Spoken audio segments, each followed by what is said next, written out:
Hi, welcome back to my channel. ನನ್ನ ಗೆಳತಿಯ ಗಂಡ ಮಗುವನ್ನು ನೋಡಲು ಬಂದವನು ಬಾಣಂತಿ ಅನ್ನೋದನ್ನು ಕೂಡ ನೋಡದೆ ಹಾಲು ಕುಡಿತಾ ಇದ್ದ ಮಗುವನ್ನು ಪಕ್ಕ ಇಳಿಸಿ ಕುತೂಹಲದಿಂದ ಅವನು ಹಾಲು ಕುಡಿಯೋದಕ್ಕೆ ಆರಂಭಿಸ್ದ. ಮಗುವಿಗೆ ಹಾಲು ಬೇಕು ಅಂತ ಗಲಾಟೆ ಮಾಡಿದೆ. ಆದರೆ ಅವನು ಆ ಮಾತನ್ನು ಕೇಳದೆ ನನ್ನ ನಿರಂತರವಾಗಿ ಹಾಲು ಕುಡಿಯಲು ಆರಂಭಿಸಿದ. ಮಗುವಿಗೆ ಹಾಲು ಬೇಡ ಅಂತ ಹೇಳಿದೆ. ಆಗ ಅವನು ಕುಡಿದ ಹಾಲನ್ನು ನನ್ನ ಬಾಯಿಗೆ ಹಾಕಿದ. ನಂತರ ನನ್ನ ಜೊತೆ ಯಾರೂ ಮಾಡದ ಕೆಲಸವನ್ನು ಮಾಡಿದ. ನನ್ನ ಗೆಳತಿಗೆ ನಾನು ಹೇಗೆ ಮುಖ ತೋರಿಸಲಿ ಅಂತ ಅಳಲು ಆರಂಭಿಸಿದೆ. ಆಗ ಅವನು ಹೇಳಿದ ಮಾತನ್ನು ಕೇಳಿ ಬೆಚ್ಚಿ ಬಿದ್ದೆ. ಅವನು ಹೇಳುತ್ತಾನೆ, ಏನಂತ ತಿಳ್ಕೋಬೇಕು ಅಂದರೆ ಕತೆನ ಕೊನೆ ತನಕ ಕೇಳಿ. ಕತೆ ತುಂಬ ಚೆನ್ನಾಗಿದೆ, ಎಲ್ಲೂ ಸ್ಕಿಪ್ ಮಾಡಿಬಿಡಿ. ನನ್ನ ಹೆಸರು ಕಾವ್ಯ, ಅಪ್ಪ ಅಮ್ಮನ ಮುದ್ದಿನ ಮಗಳು. ನನಗೆ 2 ಅಕ್ಕಂದಿರಿದ್ದಾರೆ, ನಾನು ಕೊನೆಯವಳು. ಅಕ್ಕಂದಿರು ಚೆನ್ನಾಗಿ ಓದಿ ಒಳ್ಳೆ ಕೆಲಸದಲ್ಲಿದ್ದಾರೆ. ಅವರು ಕೂಡ ಭಾವನನ್ನು ಮದುವೆಯಾಗಿ ನೆಮ್ಮದಿಯ ಬದುಕನ್ನು ಸಾಗಿಸ್ತಾ ಇದ್ದಾರೆ. ನಾನು ಅಂದರೆ ಪ್ರೀತಿಗಿಂತ ಜಾಸ್ತಿ ನನ್ನ ಮೇಲೆ ಜನಗಳಿಗೆ ತಾತ್ಸಾರ. ನನ್ನನ್ನು ನೋಡಿದವ್ರು ಯಾರೂ ಕೂಡ ಪ್ರೀತಿಯಿಂದ ಪ್ರೀತಿಸೋದೇ ಇಲ್ಲ, ಕೇವಲ ಮಾದಕತೆಯಿಂದ ಇಷ್ಟಪಡ್ತಾರೆ. ನಿನ್ನ ಕಣ್ಣುಗಳು ತುಂಬ ಮಾದಕವಾಗಿದೆ, ನೀನು ಸಂಸಾರಸ್ಥರ ಮನೆಯಲ್ಲಿ ಇರಲು ಸಾಧ್ಯವೇ ಇಲ್ಲ, ಅಂಥವಳು ಇಂಥವಳು ಅನ್ನೋ ಮಾತನ್ನು ಆಡ್ತಾರೆ. ಅವ್ರ ಪ್ರಕಾರ ಅವ್ರು ಏನೇ ಬೈದರೂ ನಾವು ಬೈಸ್ಕೊಂಡಿರಬೇಕು. ತಿರುಗಿ ಏನಾದರೂ ಹೇಳಿದ್ರೆ ಅವ್ರಿಗೆ ಖುಷಿ ಆಗೋದಿಲ್ಲ. ಅವ್ರು ಏನಂದರೂ ನಾನು ಅನ್ನಿಸ್ಕೊಳ್ಳೇಬೇಕು. ಅಕ್ಕಂದಿರು ತುಂಬ ಪಾಪ, ಆದರೆ ನಾನು ಆ ರೀತಿ ಇಲ್ಲ ಅಂತ ಮುಖ ಸಂಡಿರಿಸ್ತಾರೆ. ನನಗೆ ಅಕ್ಕಂದಿರ ರೀತಿ ಒಳ್ಳೆ ಹುಡುಗಿ ಅನ್ನೋ ಟ್ಯಾಗ್ ಬೇಕಾಗಿಲ್ಲ. ನಾನೀಗ ಡಿಗ್ರಿ ಓದ್ತಾ ಇದ್ದೀನಿ, ಒಳ್ಳೆ ಕೆಲಸಕ್ಕೆ ಸೇರಬೇಕು, ನಂತರ 1-2 ವರ್ಷ ಚೆನ್ನಾಗಿ ಜೀವನನ ಎಂಜಾಯ್ ಮಾಡಬೇಕು, ಬರೋ ಸಂಬಳದಲ್ಲಿನ ನಂತರ ಮದುವೆ ಅಂತ ಆಲೋಚಿಸ್ತಾ ಇದ್ದೆ. ಆದರೆ ಇಂದು ಕಾಲೇಜಿಂದ ಮನೆಗೆ ಬಂದಾಗ ನನಗೊಂದು ಶಾಕ್ ಕಾದಿತ್ತು. ಪಕ್ಕದ ಮನೆಯವರೆಲ್ಲ ಹೇಳಿದ್ರು, ನಿನ್ನಪ್ಪ ಅಮ್ಮ ಆಸ್ಪತ್ರೆಗೆ ಹೋಗಿದ್ದಾರೆ, ಫೋನ್ ಮಾಡಿ ವಿಚಾರಿಸು ಅಂತ.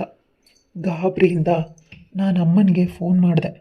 ಅಳ್ತಾ, ಅಮ್ಮ ಏನು ನಿನಗೆ ಹುಷಾರಿಲ್ವಂತೆ, ಪ್ರತಿ ಬಾರಿ ನಿನಗೆ ಏನಾದರೂ ಆಗ್ತಾನೇ ಇರುತ್ತೆ ಅಂದಾಗ ಅಮ್ಮ ಸ್ವಲ್ಪ ಅಪ್ಪನಿಗೆ ಹುಷಾರಿಲ್ಲ, ಸರಿ ಹೋಗುತ್ತೆ, ಸಂಜೆ ಒಳಗೆ ಬಂದುಬಿಡ್ತೀವಿ ಅಂತ ಹೇಳಿದ್ರು. ಪ್ರತಿದಿನ ನನ್ನನ್ನು ಅಪ್ಪ ಕರ್ಕೊಂಡು ಹೋಗ್ತಾ ಇದ್ದಿದ್ದು ಕಾಲೇಜ್ಗೆ. ಇನ್ಮೇಲೆ ಕಷ್ಟ ಏನೋ, ಅಪ್ಪನಿಗೆ ಹುಷಾರಿಲ್ಲ ಅಂತ ಹೇಳಿದ್ರು ಅಂತ ಯೋಚಿಸ್ತಿದ್ದೆ. ಅಷ್ಟರಲ್ಲಿ ಅಕ್ಕಂದ್ರು ಫೋನ್ ಮಾಡಿದ್ರು. ಅಕ್ಕಪಕ್ಕದ ಮನೆಯವ್ರ ಜೊತೆ ನೀನು ಜಗಳ ಮಾಡ್ತೀಯಾ ಅಂತ ಅಪ್ಪ ಯಾವಾಗಲೂ ಕಂಪ್ಲೇಂಟ್ ಮಾಡ್ತಾಯಿದ್ರು. ಹುಡುಗಿ ರೀತಿ ಇರಬೇಕು, ಆದರೆ ಇವಳು ಹುಡುಗನ ರೀತಿ ಆಡ್ತಾಳೆ. ಸಂಬಂಧಿಕರು ಪ್ರತಿಯೊಬ್ಬರಿಗೂ ಚಾಡಿ ಹೇಳ್ತಾರೆ, ಯಾರನ್ನಾದರೂ ಮದುವೆ ಮಾಡ್ಕೊಳ್ಳಿ, ಆದರೆ ಮೇಷ್ಟ್ರು ಮಗಳ ಕಾವ್ಯಾಳನ್ನು ಮಾತ್ರ ಬೇಡ. ಅವಳು ಜಗಳ ಗಂಟಿ. ಮದುವೆಯಾದ 3 ದಿನಕ್ಕೆ ಗಂಡನನ್ನು ಅತ್ತಿಯನ್ನು ಮನೆಯಿಂದ ಓಡಿಸ್ಬಿಡ್ತಾಳೆ. ಮೇಷ್ಟ್ರು ಹಿಂದಿನ ಜನ್ಮದ ಕರ್ಮದ ಫಲವೇನೋ. ಅವಳು ಮೇಷ್ಟ್ರು ಹೆಂಡತಿ, ಅವರ 2 ಮಕ್ಕಳು ಎಷ್ಟು ಒಳ್ಳೆಯವರು, ಇವಳು ನೋಡಿದ್ರೆ ಬಜಾರಿ ಅಂತ. ಅದಕ್ಕೆ ಅಪ್ಪನಿಗೆ ಸ್ವಲ್ಪ ಹುಷಾರಿಲ್ವಂತೆ, ರೆಸ್ಟ್ ಬೇಕಂತೆ. ಸಂಜೆ ಮನೆಗೆ ಬರ್ತೀನಿ, ನೀನು ನಾಳೆ ಬೆಳಗ್ಗೆ ನಿಮ್ಮ ಕಾಲೇಜ್ ಬಳಿ ಇರೋ ಹಾಸ್ಟೆಲ್ಗೆ ಸೇರ್ಕೊ. ನಾನು ಹೇಳಿದ್ದೀನಿ, ಅಲ್ಲಿ ಯಾವುದೇ ರೂಲ್ಸ್ ರೆಗ್ಯುಲೇಷನ್ಸ್ ಇಲ್ಲ. ಒಂದು ಪ್ಲೇನ್ ಫಾರ್ಮ್ ಫಿಲ್ ಮಾಡಿದ್ರೆ ಸಾಕು, ನಿನಗೆ ಸೌಕರ್ಯ ಮಾಡಿಕೊಡ್ತಾರೆ. ನನ್ನ ಗೆಳತಿಯ ಅಮ್ಮ ಅಲ್ಲಿ ವಾರ್ಡನ್, ನೀನು ಒಬ್ಬಳೇ ಬೇಕಾದರೂ ರೂಮಲ್ಲಿ ಇರ್ಬೋದು, ಆದರೆ ಯಾವುದೇ ಕಾರಣಕ್ಕೂ ಸದ್ಯಕ್ಕೆ ಮನೆಯಲ್ಲಿರಬೇಡ. ನೀನು ಇದ್ದಷ್ಟು ಅಪ್ಪ ಅಮ್ಮನಿಗೆ ನಿನ್ನಿಂದ ಟೆನ್ಷನ್. ನೀನು ಅವರಿಂದ ಸ್ವಲ್ಪ ದೂರ ಹೋಗು, ನಿನಗವ್ರ ಬೆಲೆ ಗೊತ್ತಾಗುತ್ತೆ, ಅವರಿಗೆ ನಿನ್ನ ಬೆಲೆ ಗೊತ್ತಾಗಬಹುದು. ಕಾವ್ಯ ಸ್ವಲ್ಪ ಸೈಲೆಂಟ್ ಇರಬೇಕು, ಹೆಣ್ಮಕ್ಳು, ನೀನು ಅಗತ್ಯಕ್ಕಿಂತ ಹೆಚ್ಚಾಗಿ ವರ್ತಿಸ್ತೀಯ. ನಿನ್ನ ವರ್ತನೆಯಿಂದ ಜೊತೆಯಲ್ಲಿ ಹುಟ್ಟಿದವ್ರಿಗೆ ತುಂಬ ನೋವಾಗತ್ತೆ ಅಂತ ಅಮ್ಮ ಹೇಳಿದ್ಲು. ನಾನು ಅಳ್ತಾ ಫೋನನ್ನು ಇಟ್ಟೆ. ನನಗೆ ಯಾರ ಸಿಂಪತಿನೂ ಬೇಡ. ನಾನು ನನ್ನ ಗೆಳತಿ ಮನೆಯಲ್ಲಿ ಇರೋದಕ್ಕೆ ಎಲ್ಲವನ್ನ ಸಿದ್ಧಪಡಿಸಿದೆ. ಅಕ್ಕ ಹೇಳಿದ ಮಾತನ್ನು ಕೇಳಲು ಇಷ್ಟವೇ ಆಗಲಿಲ್ಲ. ನನ್ನಿಂದ ಅವರ ಅಪ್ಪ ಅಮ್ಮನಿಗೆ ಕಷ್ಟ ಅಂತ ಹೇಳ್ತಿದ್ದಾಳೆ. ನನ್ನ ಮೇಲೆ ಯಾರಿಗೂ ಪ್ರೀತಿ ಇಲ್ಲ. ಚಿಕ್ಕವಳು, ಕೊನೆಯವಳು ಮುದ್ದಾಗಿ ಬೆಳೆದಿರ್ತಾಳೆ. ಅವಳು ಸಿಕ್ಕವ್ರ ಮಾತು ಕೇಳೋದಿಲ್ಲ ಅನ್ನೋ ಅಲ್ಪ ಪ್ರಜ್ಞೆ ನನ್ನ ಅಪ್ಪ ಅಮ್ಮನಿಗಾಗಲಿ ಅಥವಾ ಅಕ್ಕಂದಿರಿಗಾಗಲಿ ಇಲ್ಲ. ಯಾರೋ ಏನೋ ಹೇಳಿದ್ರೆ ಅದನ್ನು ನಿಜ ಅಂತ ನಂಬ್ತಾರೆ. ನಾನು ಹೇಳೋದನ್ನು ಇವ್ರುಗಳು ಎಂದಿಗೂ ನಂಬೋದಿಲ್ಲ. ನನಗೆ ನೋವಾಗ್ತಾ ಇತ್ತು. ಅದಕ್ಕೆ ಅವ್ರಿಗೆ ಕೇಳಿದೆ ಮನೆ ಬಿಟ್ಟು ಹೊರಟೋದೆ. ಒಂದು ಪತ್ರ ಬರೆದಿದ್ದೆ. ಅದರಲ್ಲಿ ನಾನು ಎಲ್ಲೇ ಇದ್ದರೂ ಕ್ಷೇಮವಾಗಿರ್ತೀನಿ. ಅಪ್ಪ ಅಮ್ಮ ನನ್ನನ್ನು ಹುಡುಕಬೇಡಿ. ನನ್ನ ಕಣ್ಣೀರು ಯಾರಿಗೂ ಬೇಕಾಗಿರಲಿಲ್ಲ.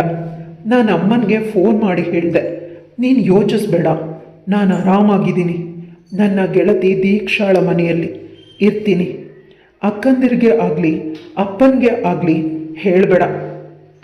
ನೀನೀಗ ನಾನು ಅಲ್ಲೇ ಫೋನ್ ಮಾಡ್ತೀನಿ. ನನಗೆ ನೀನು ಅಂದರೆ ತುಂಬ ಪ್ರೀತಿ. ನೀನು ನನ್ನನ್ನು ಎಷ್ಟೇ ದ್ವೇಷ ಮಾಡಿದ್ರು ನಾನು ಮಾತ್ರ ನಿಮ್ಮನ್ನು ಪ್ರೀತಿ ಮಾಡ್ತೀನಿ. ನಿಮ್ಮ ಮೇಲೆ ಸ್ವಲ್ಪ ಕೋಪ ಕರಗಿದ ಮೇಲೆ ನಾನು ಬರ್ತೀನಿ. ನಾನು ಎಲ್ಲೇ ಇದ್ದರೂ ಕ್ಷೇಮವಾಗಿ ಆರೋಗ್ಯವಾಗಿ ಹಿಂತಿರುಗಿ ಬರ್ತೀನಿ. ಅಮ್ಮ ಆಯಿತು ಅಂತ ಹೇಳಿದ್ಲು. ಅಷ್ಟೇ ಹೊರತು ನೀನು ಹೋಗಬೇಡ ಅನ್ನೋ ಮಾತನ್ನು ಒಂದೇ ಒಂದು ಬಾರಿ ಕೂಡ ಹೇಳಲಿಲ್ಲ. ಬಾಯಿ ಮಾತುಕಾದರೂ ನನಗೆಲ್ಲ ಗೊತ್ತು. ಅದಕ್ಕೆ ದೀಕ್ಷಾಳ ಮನೆಗೆ ಹೋಗಿ ನಡೆದ ವಿಷಯ ಹೇಳಿದೆ. ಅದಕ್ಕೆ ಅವಳು, ನೀನಿಲ್ಲಿರೋದಕ್ಕೆ ನನ್ನ ಗಂಡ ಒಪ್ಕೋಬೇಕು, ಅವನು ಒಪ್ಕೊಂಡ್ರೆ ನೀನಿಲ್ಲಿರ್ಬೋದು ಅಂತ ಹೇಳಿದಾಗ ನನಗೆ ಶಾಕ್ ಆಯಿತು. ನಿನಗೆ ಮದುವೆ ಆಗಿದೆಯಾ? ಮತ್ತು ಕಾಲೇಜಿಗೆ ಬರ್ತೀಯಾ? ನಮ್ಮ ರೀತಿಯೇ ಇರ್ತೀಯ? ತಾಳೆ ಹಾಕೋದಿಲ್ಲ ಅಂದಾಗ ನಾನು ಓದ್ತಾ ಇದ್ದೀನಿ, ಅದಕ್ಕೆ ನನ್ನ ಗಂಡ ತಾಳಿ ಹಾಕ್ಕೊಂಡು ಹೋಗುವ ಅವಶ್ಯಕತೆ ಇಲ್ಲ ಅಂತ ಹೇಳಿದರು. ನಮ್ಮದು ತೀರಾ ಹಳ್ಳಿಯ ಕುಗ್ರಾಮ. ಅಲ್ಲಿಂದ ಇಲ್ಲಿಗೆ ಬಂದಿದ್ದೀನಿ. ಇಲ್ಲಿಗೆ ಬಂದಮೇಲೆ ಎಲ್ಲರೂ ಹಾಕ್ಕೊಳ್ಳೋ ಬಟ್ಟೆ ನೋಡಿ ನನಗೂ ಕೂಡ ಆಸೆ ಆಯಿತು. ನನಗೆ ಮದುವೆ ಆಗಿದೆ. ನೀನು ಇಲ್ಲೇ ಇರಲು ನನಗೆ ಯಾವುದೇ ರೀತಿ ಬೇಸರ ಇಲ್ಲ. ನನಗೂ ಖುಷಿನೇ. ನನಗೂ ಕೂಡ ಒಬ್ಬಳು ನನ್ನವಳು ಅನ್ನೋಳು ಇರ್ತಾಳೆ, ನನ್ನ ಬೆಸ್ಟ್ ಫ್ರೆಂಡ್. ನನ್ನ ಜೊತೆ ಇದ್ದರೆ ಬದುಕು ಎಷ್ಟು ಸುಂದರವಾಗಿರುತ್ತೆ ಅಲ್ವಾ? ಗಂಡನಿಗೆ ಫೋನ್ ಮಾಡಿದ್ಲು. ಗಂಡ ಹೇಳ್ದ, ನೀನು ಯಾವುದೇ ಕಾರಣಕ್ಕೂ ನನ್ನನ್ನು ಕೇಳುವ ಅವಶ್ಯಕತೆಯೇ ಇಲ್ಲ. ನಿನ್ನ ಗೆಳತಿ ನಿನ್ನ ಇಷ್ಟ. ನಿನಗೆ ಅವಳಿದ್ರೆ ಇಷ್ಟವಾಗುತ್ತದೆ, ಕಂಫರ್ಟ್ ಇರುತ್ತದೆ ಅನ್ನೋದಾದರೆ ಇಟ್ಕೊ. ಯಾಕಂದರೆ ನಾನು ಬೆಳಗ್ಗೆ ಬೇಗ ಹೋದರೆ ರಾತ್ರಿನೇ ಬರೋದು. ಎಲ್ಲರೂ ಮಲಗಿದ ಮೇಲೆ ನನಗೆ ಮನೆಯಲ್ಲಿ ಯಾರಿದ್ದರೂ ಇಲ್ಲದೆ ಹೋದರೂ ಅದರಿಂದ ಯಾವುದೇ ರೀತಿ ಸಮಸ್ಯೆನೂ ಇಲ್ಲ ಅಂತ ಹೇಳ್ದ. ನನಗೂ ಕೂಡ ಖುಷಿಯಾಯಿತು. ಎಷ್ಟು ಬ್ರಾಡ್ ಮೈಂಡೆಡ್ ಗಂಡ. ನಮ್ಮನೆಯಲ್ಲಿ ಯಾರನ್ನಾದರೂ ಒಂದು ಹೊತ್ತು ಊಟಕ್ಕೆ ಕರ್ಕೊಂಡು ಹೋಗಿ ಬರ್ತೀವಿ, ಅಲ್ಲ ಕಾಫಿ ಕರ್ಕೊಂಡು ಬರ್ತೀವಿ ಅಂದರೆ ದೊಡ್ಡ ಜಗಳನೇ ಆಗೋಗ್ತಿತ್ತು. ಆದರೆ ಇಲ್ಲಿ ಎಷ್ಟು ಬ್ರಾಡ್ ಮೈಂಡೆಡ್ ಇಂದ ಅವ್ರ ಗಂಡ ಅಡ್ಜಸ್ಟ್ ಮಾಡಿಕೊಂಡ್ರು. ನೀನು ತುಂಬ ಅದೃಷ್ಟವಂತೆ ಅಂತ ನನ್ನ ಗೆಳತಿಗೆ ಹೇಳಿದೆ. ನಾನು ಚೆನ್ನಾಗಿ ಹೊಂದ್ಕೊಂಡು ಇದ್ದೆ ಅವಳ ಜೊತೆ.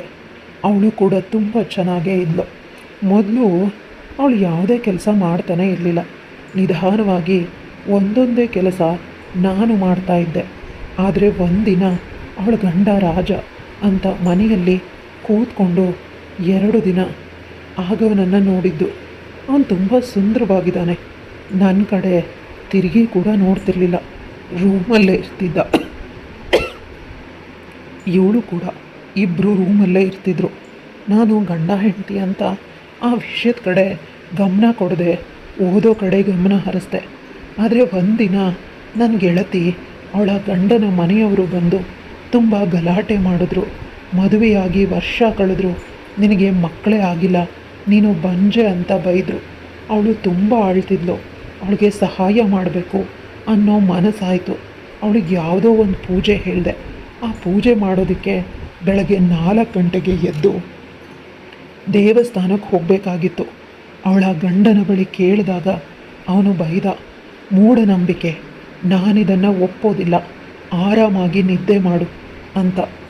ಆಗಳ್ ಹೇಳಿದ್ಲು, ನಾನು ದೇವಸ್ಥಾನಕ್ಕೆ ಹೋಗಬೇಕಾದಾಗ ನೀನು ನನ್ನ ರೂಮಲ್ಲಿ ಬೆಡ್ಶೀಟ್ ಹೊತ್ಕೊಂಡು ಮಲಗು. ಯಾಕಂದರೆ ನನ್ನ ಗಂಡ ನನಗಿಂತ ಮುಂಚೆ ಎದ್ದು ಕೆಲಸಕ್ಕೆ ಹೋಗ್ತಾನೆ. ಅವನು ಬೆಳಗಿನ ಹೊತ್ತು ನನ್ನನ್ನು ಮಾತಾಡಿಸೋದಿಲ್ಲ, ನನ್ನ ಕಡೆ ಬರೋದೂ ಇಲ್ಲ. ಆದರೆ ನಿನ್ನನ್ನು ನೋಡಿ ಅವನು ನಾನು ಅಂತ ಅಂದ್ಕೊಂಡು ಸುಮ್ಮನಾಗ್ಬಿಡ್ತಾನೆ.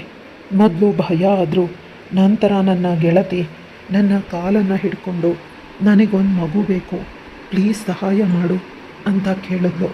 ಅವಳಿಗೆ ಸಹಾಯ ಮಾಡಬೇಕು ಅನ್ನೋ ಮನಸ್ಸಾಯಿತು. ನಾನು ಅವಳು ಹೇಳ್ದಾಗ ಕೇಳಿದೆ.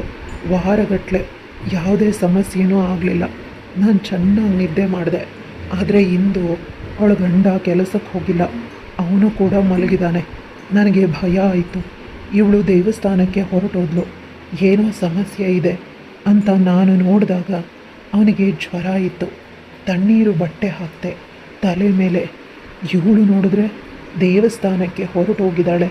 ಅತಿಯಾದ ಜ್ವರದಿಂದ ಅವನು ನನ್ನ ಕೈಯನ್ನು ಹಿಡಿದುಕೊಂಡ. ನಾನು ಸಮಾಧಾನ ಮಾಡ್ತಾಯಿದ್ದೀನಿ, ಆದರೆ ಅವನು ಕಣ್ಣನ್ನೇ ತೆಗಿತಾ ಇಲ್ಲ. ಚಳಿಯಿಂದ ಒದ್ದಾಡ್ತಾ ಇದ್ದ. ಅವನನ್ನು ಗಟ್ಟಿಯಾಗಿ ತಕ್ಕೊಂಡೆ. ಆ ಚಳಿ ಕಡಿಮೆ ಮಾಡಲಾ, ಆದರೆ ನನ್ನ ಮನಸ್ಸಲ್ಲಿ ಅವನ ಮೇಲಿನ ಪ್ರೇಮ ಕಡಿಮೆ ಆಗಲಿಲ್ಲ. ಅವನಿಗೀಗಲೂ ಪಕ್ಕ ಯಾರಿರಬಹುದು ಅಂತ ತಿಳಿದಿಲ್ಲ.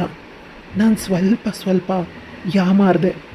ಅವನಿಗೆ ನನ್ನನ್ನು ನಾನು ನನಗೆ ತಿಳಿಯದೆ ಅರ್ಪಿಸಿದೆ. ಇಬ್ಬರು ಒಂದಾದೆವು. ಬಹಳ ಬೇಗ ಆ ಚಳಿಯಲ್ಲಿ ಮತ್ತಿನಲ್ಲಿ ದೈಹಿಕ ಕ್ರಿಯೆ ನಡೆದು ಹೋಯಿತು. ಅವನನ್ನು ಇನ್ನೂ ಗಟ್ಟಿಯಾಗಿ ತಪ್ಪಿಕೊಂಡು ಮಲಗಿದ್ದೇನೆ. ನನ್ನ ಗೆಳತಿ ಕಾಲಿಂಗ್ ಬೆಲ್ ಮಾಡಿದ್ಲು. ಆಗ ಅವಳಿಗೆ ಮನೆಯ ಬಾಗಿಲನ್ನು ತೆಗೆದು ನಾನು ನನ್ನ ರೂಮಿಗೆ ಹೋದೆ. ನನ್ನ ಗೆಳತಿಗೆ ಹೇಳಿ ಇದನ್ನೆಲ್ಲ ಅವಳ ಮನಸ್ಸು ಕೇಳಿಸುವುದು ಬೇಡ, ನಾನು PGಯನ್ನು ನೋಡಿಕೊಂಡು ಹೊರಟು ಹೋಗ್ತೀನಿ, ಇನ್ನು ಯಾರನ್ನು ಫೇಸ್ ಮಾಡೋದು ಬೇಡ ಅಂತ ಅಂದ್ಕೊಂಡು ಹೋದೆ. ಅದೇ ರೀತಿ ಮಾಡಿದೆ. ಆದರೆ ಸಮಯ ಮೀರಿ ಹೋಗಿತ್ತು. ನಾನು ಪ್ರೆಗ್ನೆಂಟ್ ಆಗಿಬಿಟ್ಟೆ. PGಗೆ ಹೋದ 2 ತಿಂಗಳಾದರೂ ನಾನು ಡೇಟೇ ಆಗಿಲ್ಲ. ಆಗ ಪರೀಕ್ಷೆ ಮಾಡಿದಾಗ ತಿಳಿಯಿತು ನಾನು ಪ್ರೆಗ್ನೆಂಟ್ ಅಂತ. ಈಗ ಏನು ಮಾಡಬೇಕು ಅಂತ ತಿಳಿಯುತ್ತಿಲ್ಲ. ನನ್ನ ಆತ್ಮೀಯ ಗೆಳತಿ ಇನ್ನೊಬ್ಬಳು ಇದ್ದಳು. ಅವಳಿಗೆ ಹೇಳಿದೆ. ವಿಷಯ ಹೇಗೋ ನನ್ನ ಗೆಳತಿ ದೀಕ್ಷಾಳಿಗೆ ತಿಳಿದು ಬಿಟ್ಟಿತ್ತು. ನನ್ನ ಗೆಳತಿ ಮತ್ತು ಗೆಳತಿಯ ಗಂಡ ಇಬ್ಬರು ನನ್ನನ್ನು ಹುಡುಕಿಕೊಂಡು ಬಂದಿದ್ದರು. ಅವರು ಸಂಪೂರ್ಣವಾಗಿ ಎಲ್ಲ ವಿಷಯವನ್ನು ವಿವರವಾಗಿ ಹೇಳಿದರು. ನಂತರ ಅವರಿಗೆ ಅರ್ಥವಾಯಿತು, ಇದರಲ್ಲಿ ಅವರಿಬ್ಬರ ತಪ್ಪು ಇದೆ. ಹೆಂಡತಿಯಾದವಳು ತನ್ನ ಜಾಗದಲ್ಲಿ ಇನ್ನೊಬ್ಬಳನ್ನು ಬಿಟ್ಟು ಹೋದರೆ ಇದೇ ರೀತಿ ಆಗುವುದು ಅಂತ ಅವಳ ಗಂಡ ಅವಳನ್ನು ಚೆನ್ನಾಗಿ ಬೈದ. ಇದೇ ನೋಡಿದರೆ ನನ್ನ ಗೆಳತಿ, ನಾನು ಸುಮ್ಮನೆ ಮಲಗಲು ಹೇಳಿದ್ದೆ, ನಿಮಗೆ ತಣ್ಣೀರು ಬಟ್ಟೆ ಹಾಕಲು ಹೇಳಿದ್ದನಾ ಅಥವಾ ನಿಮ್ಮ ಜೊತೆ ಮಲಗಲು ಅಥವಾ ಅಂತ ಅವಳು ಅಳಲು ಶುರು ಮಾಡಿದಳು. ನಾನು ಅವಳಿಗೆ ಸಮಾಧಾನ ಮಾಡಿದೆ. ನನಗೆ ನನ್ನ ಮೇಲೆ ಯಾವುದೇ ರೀತಿಯ ಭಾವನೆಗಳಿಲ್ಲ. ಬದುಕಿನಲ್ಲಿ ನನಗೆ ಮಾಡಬೇಕಾದ ಕೆಲಸಗಳು ತುಂಬ ಇದೆ. ಕೇವಲ ಗೆಳತಿ ಅಂತ ಆಸೆಗಾಗಿ ಬಂದೆ. ಆದರೆ ನೀನು ಎಲ್ಲ ಹಾಳು ಮಾಡಿಬಿಟ್ಟೆ. ಈ ಮಗುವನ್ನು ಅಬಾರ್ಷನ್ ಮಾಡಿಸುತ್ತೇನೆ, ನೀವಿಬ್ಬರು ಆರಾಮವಾಗಿ ಇರಿ ಅಂತ ಹೇಳಿದೆ. ಆದರೆ ನನ್ನ ಗೆಳತಿ ಕೇಳಲಿಲ್ಲ. ನನಗೆ ಮಕ್ಕಳಾಗುವುದಿಲ್ಲ, ಅದು ನನಗೆ ಗೊತ್ತಿತ್ತು. ನನ್ನ ಗಂಡನನ್ನು ಇನ್ನೊಬ್ಬಳಿಗೆ 1-2 ರಾತ್ರಿ ಬೇಕಾದರೂ ಬಿಟ್ಟು ಕೊಡುತ್ತೇನೆ, ಜೀವನ ಪರ್ಯಂತ ಅಲ್ಲ. ಒಂದೇ ಒಂದು ಬಾರಿ ನೀನು ಮಗುವನ್ನು ಎತ್ತಿಕೊಡು, ಮತ್ತೆ ಇನ್ನೇನು ಸಮಸ್ಯೆ ಇರುವುದಿಲ್ಲ ಅಂತ ಅವಳು ಹೇಳಿದಳು. ನಾನು ಬೆಚ್ಚಿ ಬಿದ್ದೆ. ನಿನಗಾಗಿ ನಾನೇಕೆ ಮಗುವನ್ನು ಎತ್ತುಕೊಡಲಿ ಅಂತ ಹೇಳಿದೆ. ಅದಕ್ಕವಳು ನನ್ನ ಕೈಯನ್ನು ಹಿಡಿದುಕೊಂಡು ಬ್ಲ್ಯಾಂಕ್ ಚೆಕ್ಕನ್ನು ಕೊಟ್ಟು, ಎಷ್ಟು ಬೇಕೋ ಅಷ್ಟು ದುಡ್ಡನ್ನು ತೆಗೆದುಕೊ. ಆದ್ದರಿಂದ ದುಡ್ಡಿಗಾಗಿ ನಾನು ಮಗುವನ್ನು ಅವಳಿಗೆ ಎತ್ತುಕೊಡಲು ಒಪ್ಪಿಕೊಂಡೆ. ಮಗು ಆದ ಮೇಲೆ ಅವರನ್ನೆಲ್ಲ ಬಿಟ್ಟು ಹೋಗುವ ಐಡಿಯಾ ಇತ್ತು. ಆದರೆ ಮಗುವನ್ನು ಬಿಟ್ಟು ಹೋಗುವ ಮನಸ್ಸಾಗಲಿಲ್ಲ. ನನಗೆ ಮುದ್ದಾದ ಹೆಣ್ಣು ಮಗುವಾಯಿತು. ಆ ಮಗು ತುಂಬ ಸುಂದರವಾಗಿತ್ತು. ನೋಡಲು ನನ್ನ ರೀತಿಯೇ ಇತ್ತು. ಮಗುವಿಗೆ ಬ್ರೆಸ್ಟ್ ಫೀಡ್ ಮಾಡಬೇಕಿತ್ತು. ಅದಕ್ಕಾಗಿ ಸ್ವಲ್ಪ ದಿನ ಉಳಿದುಕೊಳ್ಳಲು ನನಗೆ ಅವಕಾಶ ಮಾಡಿಕೊಟ್ಟಳು. ಆದರೆ ದಿನಗಳು ಕಳೆದಂತೆ ಅವಳ ಗಂಡ ನನ್ನ ಕಡೆ ಮನಸ್ಸು ಮಾಡುತ್ತಿದ್ದಾನೆ.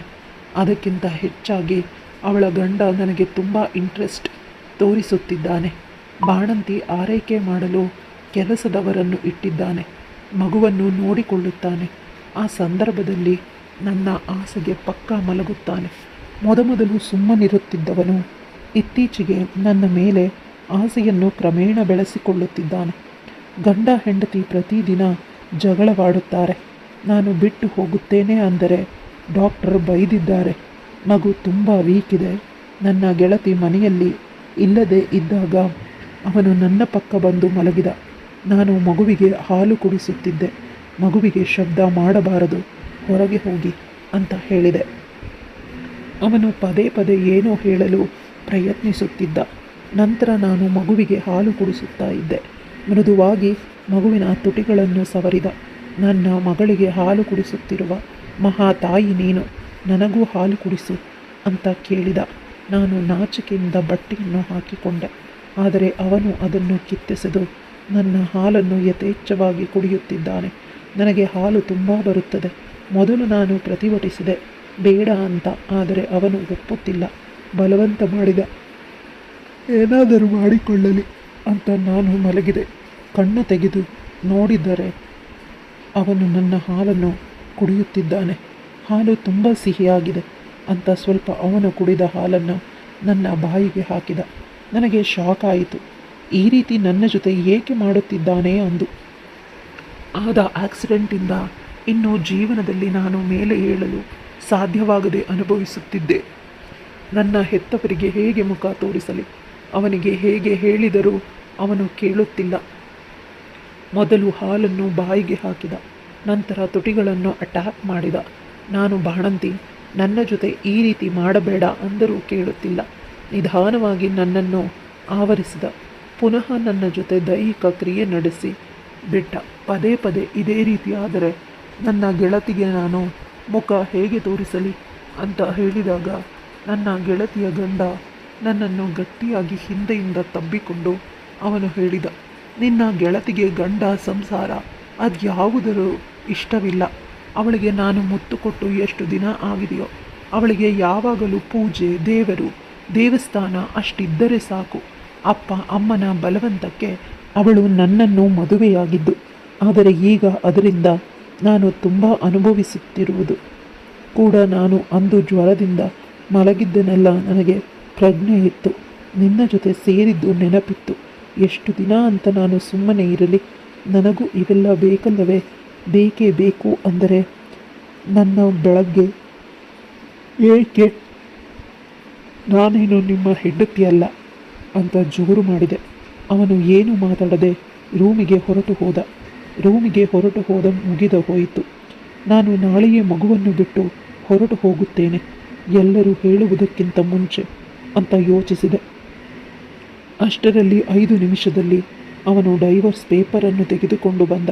ನನ್ನ ಹೆಂಡತಿಗೂ ಮತ್ತು ನನಗೂ ಡೈವರ್ಸ್ ಆಗಿದೆ. ನಿನ್ನ ಹೆಂಡತಿ ನನ್ನ ಗೆಳತಿಯಲ್ಲ, ನನ್ನ ಹೆಂಡತಿಯಲ್ಲ ಅಂತ ಹೇಳಿ ಡೈವರ್ಸ್ ಪೇಪರ್ ಕೊಟ್ಟ. ಪೇಪರ್ ನೋಡಿದಾಗ 1 ವರ್ಷಕ್ಕಿಂತ ಹೆಚ್ಚಾಗಿದೆ ಅವರಿಬ್ಬರ ಡೈವರ್ಸ್ ಆಗಿ ಅಂತ ಹೇಳಿದಾಗ ಅವಳ ಸೇಫ್ಟಿಗಾಗಿ, ಅವಳ ಎಜುಕೇಷನ್ ಮುಗಿಯಲಿ ಅಂತ ಜೊತೆಯಲ್ಲಿ ಇದ್ದಿದ್ದು. ಆದರೆ ಈಗ ಅವಳ ಡಿಗ್ರಿ ಕಂಪ್ಲೀಟ್ ಆಗಿದೆ. ಅವಳು ಹೊರಗೆ ಹೋಗಬಹುದು, ಇಂಡಿಪೆಂಡೆಂಟ್ ಆಗಿದ್ದಾಳೆ. ಅವಳ ಮನೆಯಲ್ಲಿ ನನ್ನ ಜೊತೆ ಬಲವಂತವಾಗಿ ಮದುವೆ ಮಾಡಿದ್ದರು. ಅವಳು ಬೇರೆ ಹುಡುಗನನ್ನು ಪ್ರೀತಿ ಮಾಡುತ್ತಿದ್ದಾಳೆ. ಅವನ ಜೊತೆ ಮದುವೆಯಾಗುತ್ತಾಳೆ. ಅವನ ವಿಷಯ ಬೇಡ, ಮುಗಿದು ಹೋದ ಕತೆ. ನನಗೆ ನೀನೆಂದರೆ ತುಂಬ ಇಷ್ಟ. ನಿನ್ನನ್ನು ನೋಡಿದ ದಿನದಿಂದ ಇಷ್ಟ. ಐ ಲವ್ ಯು ಅಂತ ನನ್ನ ಗೆಳತಿಯ ಗಂಡ ನನಗೆ ಪ್ರಪೋಸ್ ಮಾಡಿದ. ನನ್ನನ್ನು ತುಂಬ ಪ್ರೀತಿಸುತ್ತಾನೆ. ನನಗೆ ಒಂದು ಜೀವ ಎಷ್ಟೊಂದು ಪ್ರೀತಿ ಮಾಡುತ್ತಿದೆಯೋ ಅದು ಅಲ್ಲವೇ? ನನಗೆ ಮಗಳಿದ್ದಾಳೆ. ಅವಳು ನನ್ನನ್ನು ಪ್ರೀತಿ ಮಾಡುತ್ತಾಳೆ. ದೊಡ್ಡವಳಾದ ಮೇಲೆ ಅಪ್ಪ ಅಮ್ಮ ಅಕ್ಕಂದಿರು ಎಲ್ಲರೂ ನನ್ನನ್ನು ಮನೆಯಿಂದ ಹೊರಗಡೆ ಹಾಕಿದ್ದರು, ನೀನು ನಮಗೆ ಸರಿ ಹೋಗುವುದಿಲ್ಲ ಅಂತ. ಆದರೆ ಇಲ್ಲಿ ಒಬ್ಬ ಅಪರಿಚಿತ ಮನುಷ್ಯ, ನೀನೇ ನನ್ನ ಬದುಕಿನ ಸರ್ವಸ್ವ, ನನ್ನ ಬಾಳು ಸಂಗಾತಿಯಾಗು ಅಂದರೆ ನಾನೇಕೆ ಇಷ್ಟೊಂದು ಯೋಚಿಸುತ್ತಿದ್ದೇನೆ ಅಂತ ಅವನನ್ನು ಗಟ್ಟಿಯಾಗಿ ತಪ್ಪಿಕೊಂಡೆ. ಅಷ್ಟೇ, ಇಬ್ಬರ ತುಟಿಗಳು ಒಂದಾದವು. ಹಸಿದ, ನೊಂದ, ಬೆಂದ 2 ದೇಹಗಳು ಒಂದರ ಮೇಲೊಂದು ಪುನಃ ದಾಳಿ ಮಾಡುತ್ತಾ ಒಂದಾದೆವು. ಯೌವನದ ಸಿಹಿ ಜೇನನ್ನು ಸವಿಯಲು ಆರಂಭಿಸಿದೆವು ಆನಂದದಿಂದ. ನಂತರ ದೀಕ್ಷಾ ಹೊರಟು ಹೋದಳು. ಅವಳು ಮತ್ತು ಅವಳ ಗಂಡ ಡೈವರ್ಸ್ ತೆಗೆದುಕೊಂಡಿದ್ದ ವಿಚಾರ ಪ್ರತಿಯೊಬ್ಬರಿಗೂ ತಿಳಿಯಿತು. ಅವಳು ಅವಳ ಬಾಯ್ ಫ್ರೆಂಡ್ ಜೊತೆ ಹೋದಳು. ಅವರ ಮನೆಯಲ್ಲಿ ಅದಕ್ಕೆ ಒಪ್ಪಲಿಲ್ಲ. ಆದರೂ ಅವಳು ತಲೆ ಕೆಡಿಸಿಕೊಳ್ಳಲಿಲ್ಲ. ಇತ್ತ ನನ್ನ ಮಗುವಿನ ತಂದೆ ನನ್ನ ಅಪ್ಪ ಅಮ್ಮ ಅಕ್ಕಂದಿರ ಜೊತೆ ಮಾತನಾಡಿದ. ನಮ್ಮಿಬ್ಬರ ಮದುವೆಗೆ ದಿನ ಗೊತ್ತು ಮಾಡಿದ. ಮನೆಯಲ್ಲಿ ಕೊನೆ ಪಕ್ಷ ಇವಳಿಗೆ ಮದುವೆಯಾಗುತ್ತಿದೆ, ಯಾರೋ ಪುಣ್ಯಾತ್ಮ ಮದುವೆ ಆಗುತ್ತಿದ್ದಾನೆ ಇಂಥ ಬಜಾರಿಯನ್ನು ಅಂತ ಅವರು ಖುಷಿಪಟ್ಟರು. ತಮ್ಮ ಮೇಲಿನ ಭಾರ ಕಳೆದು ಹೋಯಿತು ಅಂತ ಮದುವೆ ಮಾಡಿಕೊಳ್ಳಲು ಒಪ್ಪಿಕೊಂಡರು. ಮದುವೆ ಕೂಡ ತುಂಬ ಸರಳವಾಗಿ ಕೇವಲ ಮನೆಯವರ ಸಮ್ಮುಖದಲ್ಲಿ ಒಂದು ದೇವಸ್ಥಾನದಲ್ಲಿ ನಡೆಯಿತು. ನಂತರ ನನ್ನ ಬದುಕು ತುಂಬ ಸುಂದರವಾಗಿ ನಡೆಯುತ್ತಿದೆ. ನನ್ನ ಗಂಡ ನನ್ನನ್ನು ತುಂಬ ಚೆನ್ನಾಗಿ ನೋಡಿಕೊಳ್ಳುತ್ತಾನೆ. ಮಗಳು ಮಾತನಾಡುತ್ತಾಳೆ, ತಮ್ಮ ಬೇಕು ಅಂತ ಕೇಳುತ್ತಿದ್ದಾಳೆ. ಅಷ್ಟೊಂದು ದೊಡ್ಡವಳಾಗಿದ್ದಾಳೆ. ಅದಕ್ಕೆ ನನ್ನ ಗಂಡ ಇತ್ತೀಚೆಗೆ ನನ್ನನ್ನು ಹಾಸ್ಯ ಮಾಡುತ್ತಾರೆ, ಮಗಳಿಗೆ ತಮ್ಮನನ್ನು ಕೊಡೋಣವೇ ಅಂತ. ಕತೆ ಇಲ್ಲಿಗೆ ಮುಗಿಯುತ್ತದೆ. ಕತೆ ಇಷ್ಟವಾಗಿದ್ದರೆ ಲೈಕ್, ಶೇರ್, ಕಮೆಂಟ್ ಮಾಡೋದನ್ನು ಮರಿಬೇಡಿ. ಇಂತಹ ಇನ್ನಷ್ಟು ಇಂಟ್ರೆಸ್ಟಿಂಗ್ ಕತೆಗಳಿಗಾಗಿ ನನ್ನ ಚಾನಲ್ನ ಸಬ್ಸ್ಕ್ರೈಬ್ ಮಾಡ್ಕೊಳ್ಳಿ.